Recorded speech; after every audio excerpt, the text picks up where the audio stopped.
লাড্ডু নাম শুনলেই জিভে জল এসে যায়। মতিচুরের লাড্ডু, দিল্লিকের লাড্ডু, আরও অনেক রকমের লাড্ডু। তবে কে কোনটা খেয়েছেন? যে যেটাই খেয়ে থাকেন, গাজরের লাড্ডু কি কেউ কখনো খেয়েছেন?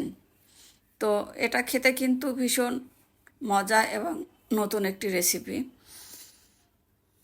তো যারা খেয়েছেন তারা কমেন্টস করে জানান, আর যারা এখনও খাননি তারা আমার এই রেসিপি ফলো করে লাড্ডু তৈরি করে খেয়ে জানাবেন। তো এবার চলুন তাহলে রেসিপিটি দেখে আসি। তো এর জন্য লাগছে আমার গাজর। প্রথমেই আমি এখানে হাফ কেজি গাজর ধুয়ে পরিষ্কার করে নিয়েছি। এবার একটা পিলারের সাহায্যে এই গাজরগুলোকে আমি ছিলে নেব। তো আমি এক এক করে সব গাজরগুলোকে ছিলে নিচ্ছি।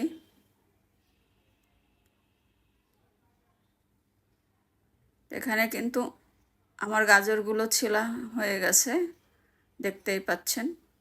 তো এবার আমি একটা গ্রেটারের সাহায্যে এগুলোকে গ্রেট করে নিব।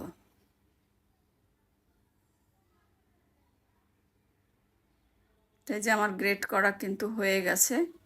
তো আমি এক এক করে সব গাজরগুলোকে গ্রেট করে নিয়েছি। তো এবার আমি কিছু বাদাম নিয়েছি। তো এখান থেকে কিছুটা বাদাম নিয়ে আমি 3 রকমের বাদাম নিয়েছি। তো এই বাদামগুলোকে আমি কুচি কুচি করে ঝুরি করে কেটে নিব।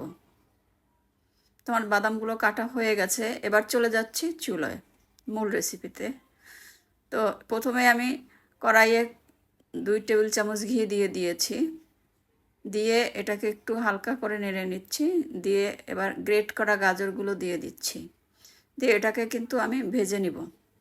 এই গাজরটাকে ঘিয়ে ভেজে নিতে হবে। তো কিছুক্ষণ নাড়াচাড়া করতে হবে, কিছুক্ষণ এভাবে উল্টিয়ে পাল্টিয়ে নেড়ে চেড়ে এরপরে বাকি ইনগ্রিডিয়েন্টসগুলো অ্যাড করতে হবে। তোমার নাড়াচাড়া কিন্তু প্রায় হয়ে গেছে। যে গাজর থেকে কিন্তু কিছুটা পানি বের হবে, সামান্য পরিমাণ পানি বের হবে। তো এবার আমি দিয়ে দিচ্ছি এখানে 3টা এলাচ থেতো করে আর 2টো দারচিনি। তো এবার দিয়ে দিচ্ছি আমি 1 কাপ গুঁড়ো দুধ। আমার হাফ কেজি গাজরের জন্য আমি 1 কাপ গুঁড়ো দুধ দিয়েছি। তো দিয়ে এটাকে ভালো করে নেড়েচেড়ে মিশিয়ে দিতে হবে। তোমার মেশানো হয়ে গেছে। এবার দিয়ে দিচ্ছি আমি 1 কাপ চিনি। তো চিনি দিয়ে ভালো করে নেড়েচেড়ে মিশিয়ে দিব। চিনিটা দেওয়ার পরে কিন্তু কিছুটা পানি বের হবে, কারণ চিনিটা গলে একটু পানি বের হবে। তো এই গাজরের পানি আর চিনির পানি দুটো মিলে কিন্তু গাজরটা সিদ্ধ হয়ে যাবে পুরোপুরি। এখানে কিন্তু কাঁচা থাকবে না, কোনো গন্ধ আসবে না, সবজি বা গাজরের কোনো গন্ধ আসবে না।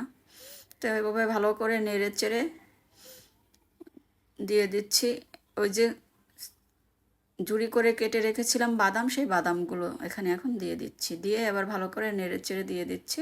আমার গাজরের রঙটা কিন্তু চেঞ্জ হয়ে আসছে, এটা কিন্তু আমার হয়ে গেছে।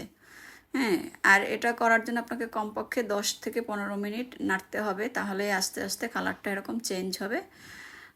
যখন এরকম হবে তখনই মনে করবেন যে এটা হয়ে গেছে। তো এটা কিন্তু আর নাড়াচাড়া করতে হবে না। তো এটা আমি একটা পাত্রে ঢেলে নেব। তো ঢেলে নিয়েছি।